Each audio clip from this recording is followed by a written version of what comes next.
ورحمة الله وبركاته. الحمد لله وكفى وسلام على عباده الذين اصطفى. عما بعد فأعوذ بالله من الشيطان الرجيم. بسم الله الرحمن الرحيم. إن الصلاة كانت على المؤمنين كتابا موقوتا أو كما قال عليه الصلاة والسلام الصلاة مفتاح الجنة. صدق الله العظيم. আলহামদুলিল্লাহ, সমস্ত প্রশংসা, সমস্ত তারিফ, সমস্ত আলোচনা উপাসনা সেই মহান রব্বুল আলামিনের জন্য, যিনি মহিয়ান গরিয়ান সর্বশক্তিমান জলে স্থলে বিরাজমান, যিনার পাক ও পবিত্র নাম আল্লাহ সুবহান। তিনার জন্য সকলে লাখো কোটি শুকরিয়া আদায় করি আলহামদুলিল্লাহ। তারপরে পরে জানাই সেই মহামানবীর প্রতি সালাম, যিনাকে না সৃষ্টি করলে আল্লাহ রব্বুল আলামিন আসমান বানাতো না, জমিন বানাতো না, আমাকে আপনাকে পুরো কুল কায়নাতের একটা কোণা পর্যন্ত সৃষ্টি করতো না। সেই মহামানবের প্রতি লাখো কোটি দরুদ পেশ করি, সকলেই বলি সাল্লাল্লাহু আলাইহি ওয়াসাল্লাম। আল্লাহ রাব্বুল আলামিন কুরআন পাকের মধ্যে বলেন, ইন্নাস সালাতা কানাত আলাল মুমিনিনা কিতাবাম মাওকুতা, যে প্রত্যেকটা মুসলমান নরনারীর জন্য আল্লাহ রাব্বুল আলামিন 5 ওয়াক্ত নামাজকে নির্দিষ্ট সময় ফরজ করেছে। নামাজ কি? নামাজ হচ্ছে আল্লাহ রাব্বুল আলামিনের হুকুম, হুজুর পাক সাল্লাল্লাহু আলাইহি ওয়াসাল্লামের চোখের শীতলতা। আল্লাহ রাব্বুল আলামিনের অনেক ওয়াদা আছে এই নামাজের মধ্যে। আল্লাহ রাব্বুল আলামিন বলেন, আমার যে বান্দা দিনে 5 ওয়াক্ত নামাজ ভালোভাবে টাইম মতো আদায় করবে, আমি আল্লাহ রাব্বুল আলামিন তার আমল নামায় ওই 5 ওয়াক্তের বদলে 50 ওয়াক্ত নামাজে সওয়াব দান করব। এত ফজিলত থাকার পরেও আমরা 1 ওয়াক্ত নামাজ পড়ি না, নামাজের দিকে আসি না, মসজিদের দিকে আসি না, নামাজ ভুলে গিয়েছি।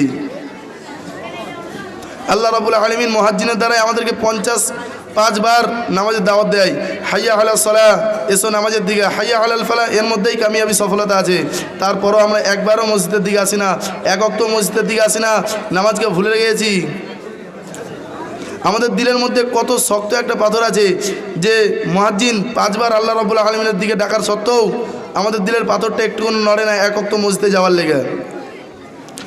আজেজাল যে ফেরেশতাদের সর্দার ছিল, সে কি করেছিল? খালি একটা সিজদার ইনকার করেছিল। একটা সিজদার ইনকার করার কারণে আল্লাহ রাব্বুল আলামিন তাকে সব সময় লেগে শয়তান বানিয়ে দিয়েছে। আর আমরা তো সারা জিন্দগি আল্লাহ রাব্বুল আলামিনের সিজদার ইনকার করছি। আমাদের দিলে কি একটুকুনো ভয় লাগে না যে আল্লাহ রাব্বুল আলামিন আমাকেও যাতে না মারদুদ করে দেয়? সেই দিন আল্লাহ রাব্বুল আলামিনের কাছে কি জবাব দেব আমরা? আমরা জানি জিনা করা অনেক বড় গুনাহ, কিন্তু 1 ওয়াক্ত নামাজ ছেড়ে দেওয়া ওই জিনার থেকেও বড় গুনাহ। আমরা জানি চুরি করা অনেক বড় গুনাহ, কিন্তু 1 ওয়াক্ত নামাজ ছেড়ে দেওয়া ওই চুরির থেকেও বড় গুনাহ। আমরা জানি কাউকে খুন করা অনেক বড় গুনাহ, কিন্তু 1 ওয়াক্ত নামাজ ছেড়ে দেওয়া ওই খুনের থেকেও বড় গুনাহ। আমরা জানি মদ খাওয়া অনেক বড় গুনাহ, কিন্তু 1 ওয়াক্ত নামাজ ছেড়ে দেওয়া ওই মদ খাওয়ার থেকেও বড় গুনাহ। আমরা জানি সুদ খাওয়া অনেক বড় গুনাহ, কিন্তু 1 ওয়াক্ত নামাজ ছেড়ে দেওয়া ওই সুদ খাওয়ার থেকেও বড় গুনাহ। আল্লাহ রাব্বুল আলামিন সর্বপ্রথম মুসলমানদের উপরে 5 ওয়াক্ত নামাজকে ফরজ করেছে। আর কাল কিয়ামতের দিন সর্বপ্রথম নামাজের হিসাব নেওয়া হবে। সেই দিন আমি আপনি কি নামাজের হিসাব দেবো যদি আমরা নামাজ পড়ি? আপনি কি জান্নাতের আশা করছেন? আপনি জান্নাতে ততক্ষণ পর্যন্ত যেতে পারবেন না যতক্ষণ আপনি নামাজ পড়বেন। কারণ বিশ্বনবী বলেন, আস-সালাতু মিফতাহুল জান্নাহ, জান্নাতের চাবি হচ্ছে নামাজ। আপনি যদি না নামাজ পড়েন, আপনি কখনোই জান্নাতে ঢুকতে পারবেন না। আপনি যদি না নামাজ পড়েন, আপনি কখনোই জান্নাতে ঢুকতে পারবেন না। আমরা বাহানা দিই যে আমার শরীর খারাপ, আমি মসজিদে যেতে পারবো না, আমি মসজিদে গেলে আমি অসুস্থ হয়ে পড়বো। আমার মাথা ব্যথা, আমি মসজিদে যেতে পারবো না, আমি মসজিদে গেলে আমি অসুস্থ হয়ে পড়বো। আজ অনেক গরম, আমি মসজিদে যাব না, এই গরমের চাটনে আমি অসুস্থ হয়ে পড়বো। আপনি কবরের গরম ভুলে গিয়েছেন, আপনি বোধহয় কাল কিয়ামতের গরম ভুলে গিয়েছেন, আপনি বোধহয় জাহান্নামের গরম ভুলে গিয়েছেন। কারণ দুনিয়ার থেকে 1000 গুণ বেশি গরম কবরে, দুনিয়ার থেকে 1000 গুণ বেশি গরম কাল কিয়ামতের দিনে, দুনিয়ার থেকে 1000 গুণ বেশি গরম জাহান্নামের আগুনের গরমে।